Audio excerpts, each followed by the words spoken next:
भाव कह रहे हैं कि हम इतनी घोर तपस्या किए, उस तपस्या से यदि आप प्रसन्न हैं प्रभु तो एक ही वरदान दो कि कर्म बस चाहे जहाँ जाएं, चाहे जिस योनि में जाएं, परंतु आपकी कथा का सत्संग, आपके रसिक भक्तों का प्रेम, उनकी संगति, उनके द्वारा कही गई आपकी कथा मुझे हर एक जन्म में, हर एक योनि में सुनने को मिले। सत्संगति की महिमा बहुत ऊंची है हमारा।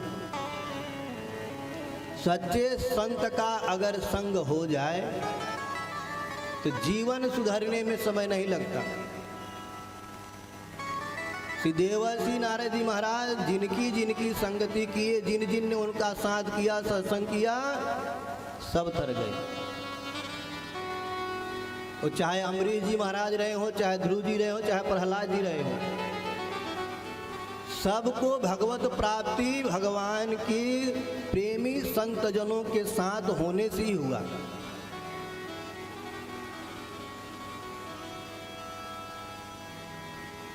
जब सत्संग की इतनी बड़ी महिमा है महाराज, तो इसकी तुलना करी गई। कहते हैं कि सत्संग के एक पल की तुलना किस चीज से की जाए। घंटे दो घंटे की नहीं, केवल एक पल के लिए जो सत्संग का फल होता है उसको चीज से तौला जाए। तो कहते हैं आज तक ऐसा कोई है ही नहीं जो सत्संग को तौल सके। हुआ कि भाई इंद्रलोक से तौल दिया जाए, स्वर्ग से तौल दिया जाए, ब्रह्मलोक शिवलोक से तौल दिया जाए, तो क्या फिर भी उसकी महिमा का वर्णन या उसका तुलना नहीं किया जा सकता? संत कहते हैं थूलयाम लवे नापि न स्वर्गं न पुनर्भवम् भगवत संगी संगस्य मर्त्यानां किमुताशिषः। तूलयाम लवे नापी, सत्संग की तुलना किसी चीज से नहीं की जा सकती। न स्वर्गम न पुनर्भवम। यहाँ तक कि कहा गया कि एक पलरे पे मोक्ष को रख दिया जाए, दूसरे पे सत्संग, तो भी भैया मोक्ष रूपी पलरा हल्का पड़ जाता है।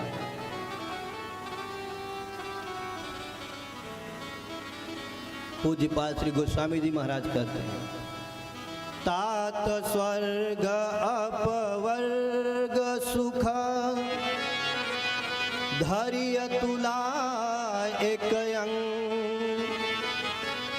तुलनता ही सकल मिली जो सुख लव सत्संग। तात स्वर्ग अपवर्ग, मोक्ष स्वर्ग सबको एक तराजू पर अगर रख दिया जाए, धरी तुला एक अंग, परंतु तुलनता ही सकल मिली जो सुख लव सत्संग। संतों के संग का जो सुख है ना, तूलयाम लवे नापी, उसकी तुलना किसी से नहीं की जा सकती। ये भैया संतों की संगति की इतनी महिमा है कि करोड़ों जन्मों की बिगड़ी एक पल में बन जाती है। यहाँ तक कि कहा गया कि एक घड़ी आधी घड़ी आधू में पुनि आधू, एक घड़ी आधू में पुनि आधे, एक घड़ी आधी